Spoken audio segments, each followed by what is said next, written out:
독일 히틀러 시대에 마틴 니멜러라고 하는 목사님이 있었습니다. 히틀러에게 저항했습니다. 그 결과 붙잡히게 되었고 7년 동안 독방에서 감옥 생활을 했습니다. 그의 독방에 창문이 하나 나 있었습니다.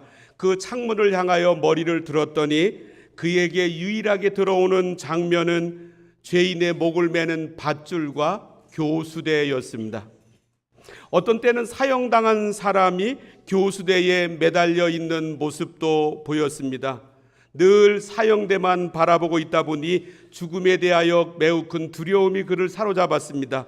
어느 날 잠을 자다가 자기의 죽는 모습을 보면서 소스라쳐 놀라 깨어나기도 했습니다.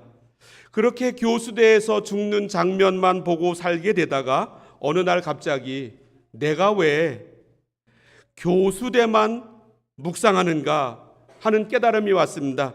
그때부터 예수님을 생각하기 시작하였습니다. 그랬더니 예수님은 자신을 죽이려는 살인자들을 저주하지 않으셨고 오히려 그들을 향하여 기도하신 모습이 떠올랐습니다. 나도 예수님처럼 죽어서 예수님과 같이 천국에 살아야지 결심하게 되었습니다. 그러자 마음에 있던 두려움이 사라지게 되었고 그 이후로부터 놀라운 평안이 그를 사로잡았다고 말합니다.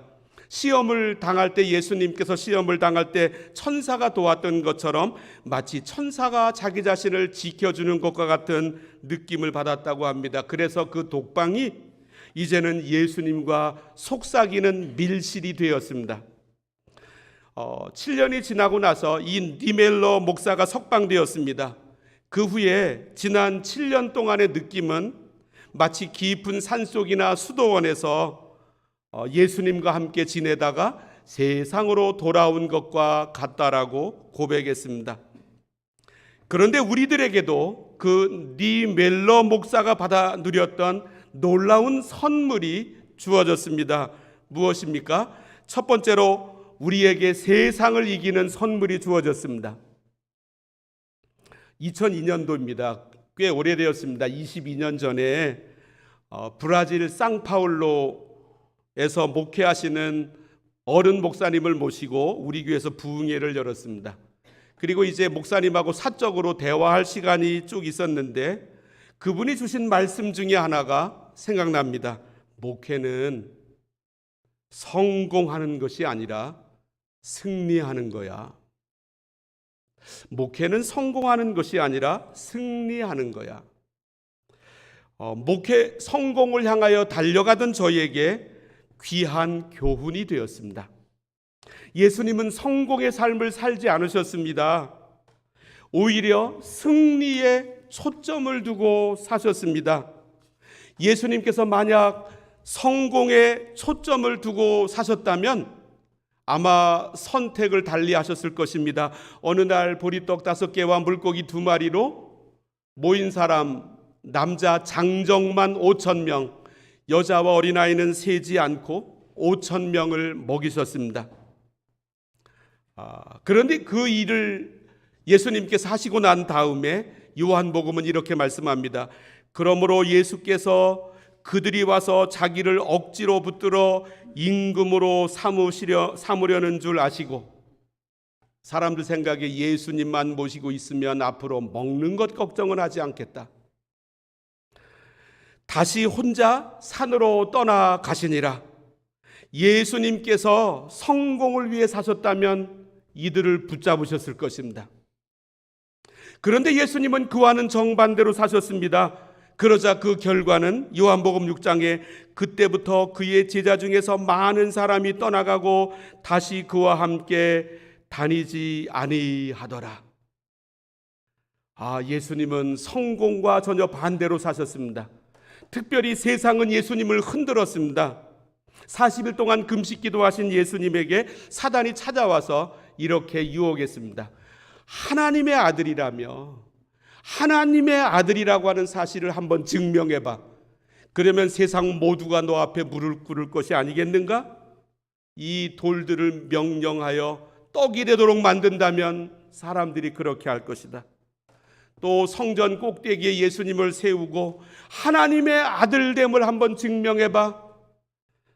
성전에서 뛰어내릴 때 천사가 받들어 다치지 않게 하는 모습을 본다면 하나님의 아들됨이 증명되지 않겠는가?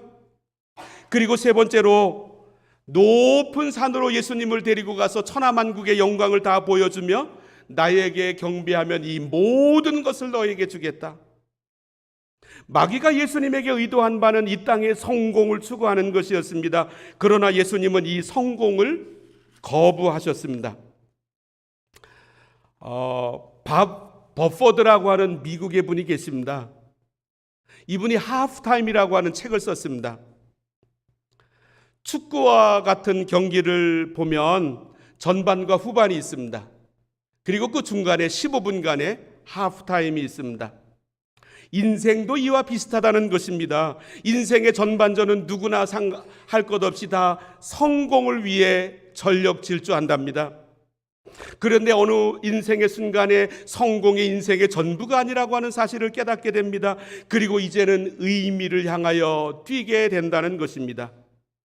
그런데 이렇게 성공이 인생의 전부다가 아니라고 하는 사실을 발견하는 것은 그에게 하프타임이 주어졌을 때라고 합니다. 이 밥 버퍼드는 미국의 성공한 사업가였습니다. 유명한 방송국이 그의 소유가 되었습니다. 수많은 기업을 소유하고 있었습니다. 그러다가 한순간 그에게 하프타임이 다가왔습니다. 그가 젊었을 때 아들이 세상을 떠났습니다. 그때 그는 예수님을 살펴보았습니다. 예수님은 성공을 위해 살지 않으셨습니다. 의미를 위해 사셨습니다. 그래서 그는 성공을 내려놓았습니다.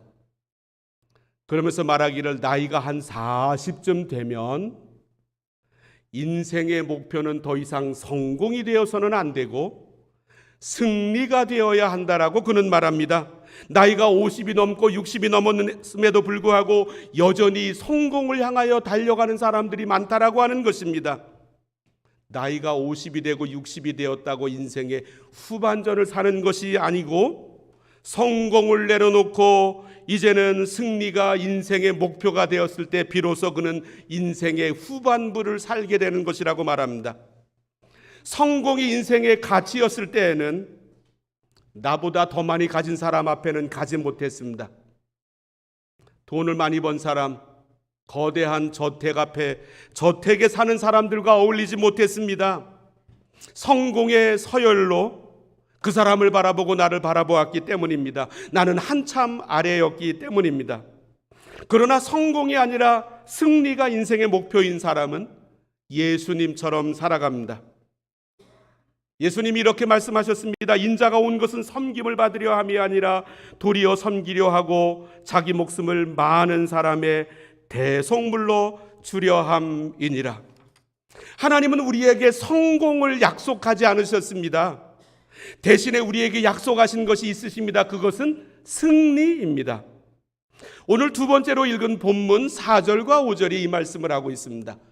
무릇 하나님께로부터 난 자마다 세상을 이기느니라. 세상을 이기는 승리는 이것이니 우리의 믿음이니라.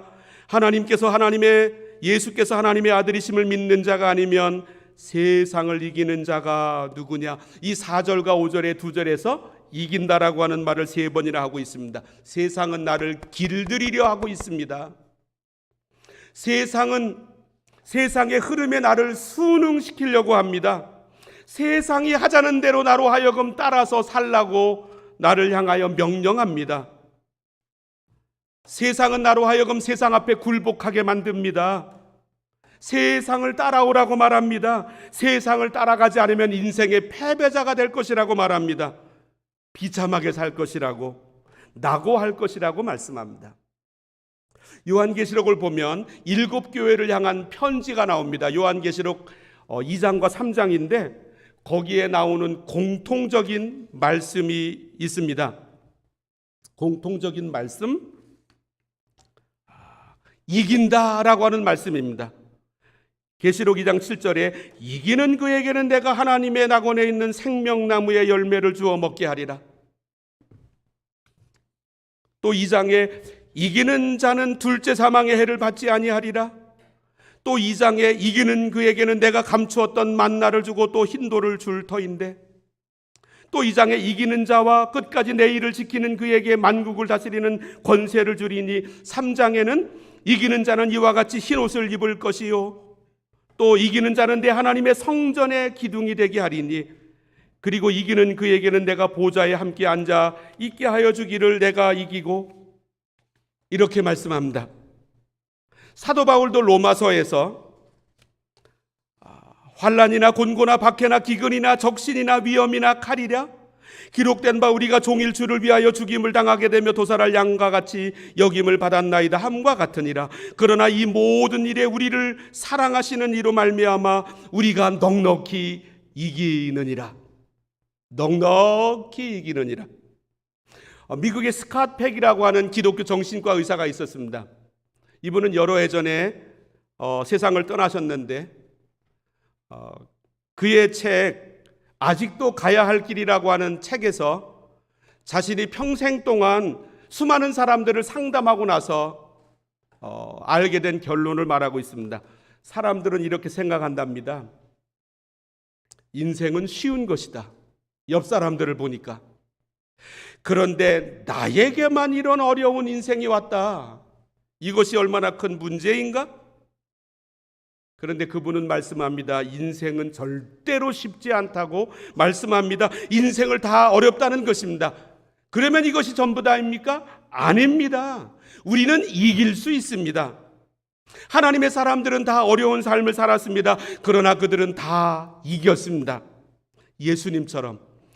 믿음장이라고 이름 붙여진 히브리서 11장이 있습니다. 거기에는 수많은 사람들이 나옵니다. 30명이 넘는 사람들. 그런데 그곳은 하나같이 이렇게 말합니다. 에녹은 세상을 이겼고, 아브라함도 이겼고, 이삭도, 야곱도, 요셉도, 모세도 이겼고, 그리고 결론적으로 히브리서 11장 마지막에 그들은 믿음으로 나라들을 이기기도 하며 이런 사람은 세상이 감당하지 못하느니라. 내가 세상을 감당하지 못하는 게 아니라 세상이 나를 감당하지 못합니다. 맨날 상처받았다는 얘기만 하고 있고요. 바로 내가 그런 사람이라고 하나님 부르셨습니다. 이긴다라고 하는 말은 상대방의 코를 납작하게 눌러준다는 뜻이 아닙니다. 우리는 상대방의 눈을 납작하게 눌러줄 수 있는 권한을 받지 않았습니다. 우리는 오히려 그 사람을 세웁니다. 다만 세상을 이깁니다. 성공이라고 하는 것은 어쩌다 생길 수 있는 부산물이기도 하고, 주셔도 되고 안 주셔도 됩니다. 이 세상에서 성공하려고 하는 갈망을 내려놓고 이제는 승리자로 살아가도록 하나님께서 우리를 부르십니다. 그런데 여기에서 질문이 있습니다. 누가 세상을 이길 수 있습니까? 두 번째로, 하나님께서 주신 생명 때문에 세상을 이깁니다. 세상이 성공을 추구하는 원리가 있습니다. 그것은 내게 힘을 가득 축적하여 이 힘 때문에 내가 세상에서 성공할 수 있도록 만드는 것입니다. 성공을 만들어내는 것은 내 안에 힘이 가득했을 때라고 하는 것입니다. 그래서 내 안에 힘을 축적하기 위하여 불철주야 노력하며 살아갑니다. 그리고 힘 가진 사람들을 존경합니다. 힘 가진 사람들이 내 인생에 바라볼 목표라고 생각합니다. 힘 가진 사람을 신랑감으로 삼으려 하고 사위감으로 점찍어둡니다. 그런데 우리를 이기게 하는 것은 힘이 아닙니다. 우리로 이기게 하는 것은 하나님께서 우리 안에 넣어주신 하나님의 생명입니다. 오늘 본문이 바로 이 말씀을 합니다. 11절과 12절을 읽어보겠습니다. 또 증거는 이것이니 하나님은 우리에게 영생을 주신 것과 이 생명이 그의 아들 안에 있는 그것이니라. 12절, 아들이 있는 자에게는 생명이 있고 하나님의 아들이 없는 자에게는 생명이 없느니라. 오늘 본문 2절은 생명이라고 하는 말씀을 3번이나 하고 있습니다. 생명의 예는 씨앗에서 나타납니다. 씨앗은 생명력이 있어서 아무리 작아도 땅을 뚫고 나옵니다. 마늘을 가을에 심으면 한겨울에 혹독한 추위를 견뎌내야 합니다. 그런데 봄이 되면 신비롭게도 얼어 죽을 줄 알았던 이 마늘이 싹을 내어 이제 줄기가 솟아오릅니다. 그리고 겨울 전에 심은 마늘은 봄이 되었을 때 심은 마늘과는 비교할 수 없을 만큼 향이 강하고 그 성분이 아주 독특하게 드러난다고 합니다. 이유는 단 한 가지입니다. 그 안에 생명이 있기 때문에. 유럽의 덴마크의 근대사를 전환시킨 인물로 그룬투비라고 하는 분을 꼽습니다. 저는 한국에 있었을 때, 어렸을 때 초등학교 국민학교 다니면서 이 그룬투비 이야기를 교과서에서 읽었습니다. 그런데 그룬투비에 의하여 세워진 이 덴마크의 국민 교육을 발전시키는 데 결정적으로 기여한 사람이 콜드라고 하는 이름의 사람입니다. 그는 아주 강의를 쉽게 했고 사람들에게 감동을 주었습니다. 그런데 강의를 필기하는 것을 원치 않았습니다. 그리고 한 권의 저술도 남기지 않았습니다. 한 학생이 말했습니다. 선생님, 저는 선생님의 말씀을 듣고 있으면 가슴이 뜨거워집니다. 그럴 때마다 그 내용을 써두지 못하는 것이 아쉽습니다. 콜드는 빙그레 웃으면서 이렇게 말했다고 합니다. 걱정 말게. 땅 속에 묻는 하수관은 땅 위에 표시를 해두어야 찾아낼 수 있겠지만 살아있는 씨앗은 별다른 표시를 해두지 않아도 반드시 우물 틔우는 법일세. 내 말이 살아있는 것이라면 어느 때이고 자네의 삶 속에서 되살아날 것이 분명하네. 모래와 씨앗은 때로 구분하기 힘들 때가 있습니다. 그러나 모래에는 생명이 없고 씨앗에는 생명이 있습니다. 이런 격언이 있습니다. 사과나무에 열린 사과의 개수를 셀 수 있지만 사과 씨 속에 있는 사과의 개수는 셀 수 없다. 씨앗이 작은 것 같지만 그로부터 앞으로 맺어질 열매는 이루 말할 수 없다라고 하는 것입니다. 우리 하나님의 사람들에게는 세상 사람들에게 없는 것이 있습니다. 그것은 바로 하나님의 생명입니다. 이 하나님의 생명이 우리에게 신비로운 힘을 가져다 줍니다. 이 힘을 체험한 사도 바울은 고린도후서 6장에서 이렇게 고백했습니다. 우리는 근심하는 자 같으나 항상 기뻐하고 가난한 자 같으나 많은 사람을 부유하게 하고 아무것도 없는 자 같으나 모든 것을 가진 자로다. 자신이 소유한 축적한 외적인 소유로 자기의 힘을 삼지 않고 내 안에 넣어주신 하나님의 생명으로 힘을 삼는 사람에게 나타나는 특징입니다. 이 생명을 가진 분들은 예배 시간에 부르는 찬송의 모습이 다릅니다. 가사 하나하나가 나를 향하신 하나님의 음성으로 들려집니다. 고백적으로 찬송을 부릅니다. 가슴을 쏟아놓으면서 찬송을 부릅니다.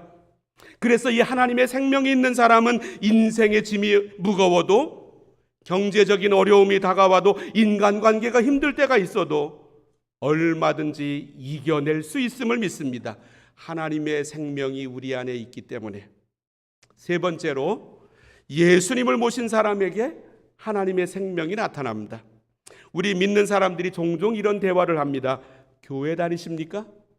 예, 어느 교회 다니고 있습니다. 이런 대화를 종종 합니다. 그리고 교회를 다니지 않는 분들에게 종종 이렇게 말합니다. 우리 교회 나오시지요. 그런데 교회를 다니는 것과 영원한 생명을 소유하고 있다라고 하는 것은 사실 다른 이야기입니다. 우리 하나님으로부터 놀라운 생명을 받은 사람들은 분명히 말합니다. 나는 예수님을 믿습니다. 저는 기독교인입니다. 이 말도 약한 말입니다. 저는 예수 믿는 사람입니다. 이 말이 정확한 말입니다. 저는 성경의 내용을 사실 모르는 게 참으로 많이 있습니다. 그러나 저는 예수님을 구주로 믿습니다. 저는 교회에 대해서 다 잘 알지는 못합니다. 그러나 예수님이 나의 구주이심을 믿습니다. 저는 성경이 말씀하는 성령님이 누구이신지는 제대로 설명하기는 어렵습니다. 그러나 분명히 알고 있는 사실이 있습니다. 저는 예수님을 구주로 믿습니다.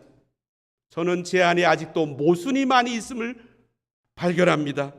저는 완전한 사람이 아닙니다. 그럼에도 불구하고 분명히 아는 사실이 있습니다. 저는 예수님을 구주로 믿는 사람입니다. 예수님은 나를 위하여 십자가에 달려 돌아가셨습니다. 그리고 3일 만에 부활하셨습니다. 나를 위하여 부활하셨습니다. 나는 예수님께서 나의 구세주이심을 믿습니다. 오늘 본문 11절과 12절 말씀을 다시 읽어보겠습니다. 또 증거는 이것이니 하나님이 우리에게 영생을 주신 것과 이 생명이 그의 아들 안에 있는 그것이니라. 아들이 있는 자에게는 생명이 있고 하나님의 아들이 없는 자에게는 생명이 없느니라. 아들은 바로 예수 그리스도를 가리킵니다. 내 안에 바로 그분이 계십니다. 그래서 나에게는 하나님의 생명이 나타납니다. 세상을 이기는 생명이 나타납니다. 그래서 나는 이 예수님과 함께 인생길을 걸어갑니다. 기도하십니다. 하나님